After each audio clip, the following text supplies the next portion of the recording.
안녕하세요. 발군들이 모임의 이창영입니다.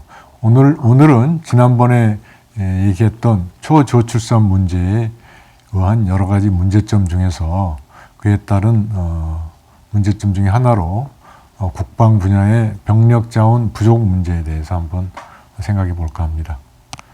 지난번에는 초저출산으로 인해 가지고 우리나라 지난 20년 동안 출생아 수가 반감하여 가지고 앞으로 20년 후에는 대학에 들어갈 수 있는 학생들의 숫자가 반으로 줄어들기 때문에 지금 현재 있는 대학들도 역시 절반 정도로 폐교가 돼야 될 거다.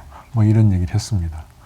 그러니까 좀 더 구체적으로 얘기하면은 2000년, 2001년, 2년 때 약 50만 명이었던 출생아 수가 지금 2021년, 2년 되면은 25만 명이 채 안 됩니다. 그러니까 작년에 22년에는 24만 9천 명으로 되었다고 합니다. 그러니까 절반 정도로 줄었기 때문에 이제 그에 따른 그 대학의 폐교 문제가 심각하다고 그랬는데 지금 군대에 지금 병력 자원도 마찬가지 지금 상황에 처해 있습니다. 2025년에 지금 병력 자원, 가용 병력 자원은 약 25만 명, 아마 그거는 의무 입대하는 사람들하고 또 저기 부사관으로 자원하는 사람들까지 포함해서 그런 것 같은데 20년쯤 전에 지금 출생아 수가 50만이었으니까 그 절반인 남성이면 25만 정도 되겠죠. 그런데 작년에 출생아 수가 25만 명이 채 안 됐으니까 앞으로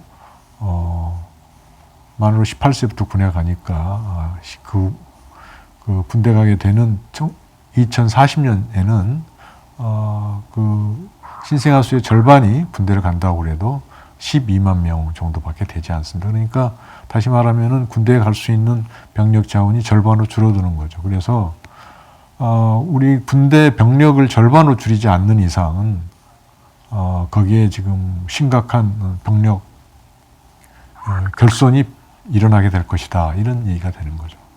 그래서 이제 그러한 심각한 그 인구 감소로 인한 병력 자원 부족으로 인해서 이제는 남성뿐만 아니라 여성도 군대에 가야 되지 않느냐, 소위 말하는 여성 징집제가 이제 문제가 되고 있는 것 같습니다. 그래서 지금 대학들의 폐교에 대한 대책도 큰 문제지만은 지금 병력 자원 부족 문제도 큰 문제가 될 것 같습니다. 지금 여성 징병제를 실시하고 있는 나라는 대표적으로 이스라엘이 있죠. 이스라엘은 주변에 적대적인 아랍 그 국가들의 그 인구가 거의 이스라엘 인구의 약 한 30-40배 이렇게 되죠. 그러니까 남성뿐만 아니라 여성도 국가의 방위를 위해서는 병역을 해야 된다 해서 남성은 3년, 여성은 2년 이렇게 군복무를 하고 있습니다. 우리나라도 그와 유사한 상황이죠. 그리고 이제 이스라엘 같이 그런 엄혹한 상황은 아니지만은 노르웨이와 스웨덴도 러시아의 위협을 느끼고 있기 때문에 지금 징병제를 하고 있는데 거기도 한 몇 년 전부터 양성 평등 차원에서 여성 징병제를 지금 실시하고 있습니다.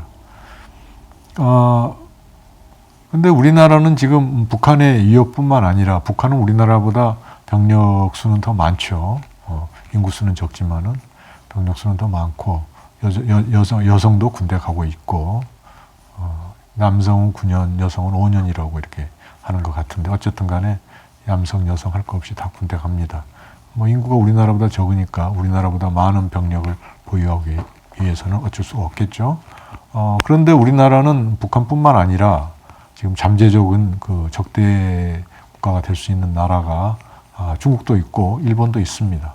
물론 뭐 중국이나 일본하고는 전쟁하지 않는 게 좋지만은 뭐 또 지금 중국이 서해를 자기네들의 내해라고 하면서 서해에 거의 그 3분의 2 이상을 자기네 관할권을 주장하고 있기 때문에 그런 부당한 요구에 우리가 대응하기 위해서는 우리도 나름대로 자위할 수 있는 방어력을 가지고 있어야 되겠다. 그런 얘기가 되겠죠.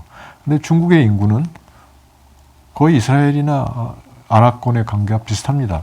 우리나라의 거의 30배가 됩니다.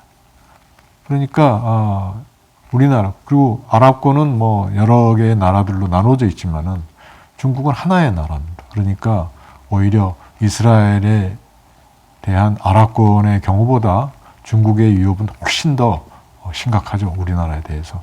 근데 지금 최근에 문제가 되고 있는 게 타이완 문제죠.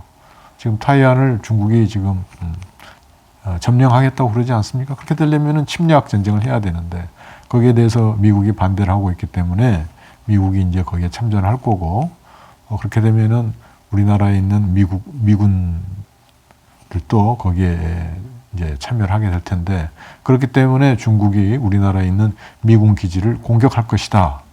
뭐 이런 얘기가 나오고 있죠. 뭐 우리나라도 거기에 만약에 지원을 하게 된다면 우리나라도 직접적으로 공격할 수도 있을 거고 또 한 가지는 우리나라에 있는 미군이나 또 일본이나 이런 데 있는 미군이나 일본군의 그 지원을 저지하기 위해서 우리나라 서해안과 남해안 그리고 저쪽에 그런 중요한 해협도 우리가 못 가게끔 이렇게 봉쇄할 가능성이 높죠. 중국 측에서. 그래서 우리가 거기에 대한 대응 조치를 하더라도 어찌됐든 간에 전쟁에 벌어지면은 우리가 거기에 대해 상대해야 되는데 이런 심각한 위협에 대처하기 위해서 우리는 우리 나름대로 충분한 방어력을 가지고 있어야만 될 것입니다. 그래서 우리나라 이스라엘처럼 우리나라도 이제는 남녀 할 거 없이 국가의 방위를 위해서 나서야 될 그런 처지가 된 것 같습니다. 더군다나 지금 인구 초저출산으로 인해 가지고 병력 자원이 이렇게 절반으로 줄어들게 된 상황에서는 다른 방도가 없지 않을까 이런 생각이 들어갑니다. 혹자는 모병제를 얘기하고 있지만은 지금 그런 상황에서 우리가 모병제를 운영하기는 굉장히 어렵고 모병제를 하면은 첫째로 병력 자원을 충분히 확보하기가 쉽지가 않고 돈을 많이 준다고 해도 잘 지원하지 않습니다. 그 예가 바로 대만인데 타이완의 경우에 모병제로 전환한 다음에 심각한 병력 부족 현상을 겪고 있고 조만간 징병제로 전환한다고 지금 그러지 않습니까? 중국의 위협이 심각하니까. 그리고 또 한 가지는 모병제로 하게 되면은 만약에 어떤 그 국지전이 벌어지더라도 그 모병제로 들어온 사람들은 대부분 경제적인 이유로 경제적인 필요성 때문에 들어온 재정 형편이 좋지 않은 사람들이 대다수이기 때문에 가난한 사람들이 가서 목숨을 바치게 된다는 그러한 불공정성이 존재합니다.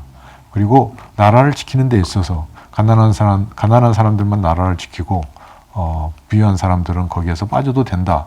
이거는 말이 안 되는 논리죠. 굉장히 불공정한 겁니다. 최근의 예로는 우크라이나 전쟁을 보면은 막강한 러시아가 침범을 하니까 거의 뭐 순식간에 키우까지 점령당할 뻔했는데 다행히 잘 버텨내가지고 지금 상당히 반격을 하고 있는데 거기에서 지금 보면은 여성들이라고 해서 그냥 반감만 하고 있지 않습니다. 그래서 훈련을 받고 나가서 남성들과 같이 싸우고 있습니다. 그러니까 나라가 풍전등화의 위기에 처했을 때는 이제는 여성, 남성 가릴 수가 없는 거죠. 현대전에서는. 더군다나 이제는 꼭 완력이 필요한 것만 또 아니기 때문에 완력이 필요한 분야는 남성들이 주로 하더라도 완력이 필요하지 않은 많은 첨단화된 전쟁터에서 여성들도 충분히 역할을 할 수 있고 이미 우리나라에서도 여성들이 군의 모든 분야에서 활약을 하고 있습니다. 뭐 파일럿도 있고 그 다음에 뭐 전차부대도 있고 모든 부서에 지금 여성들이 활동을 하고 있기 때문에 뭐 여성이라고 해서 군대에 갈 수 없다 이런 논리는 성립하지 않죠. 다만 이제 군대의 병영 환경이 여성들이 생활하기에 아직도 개선해야 될 점이 많다.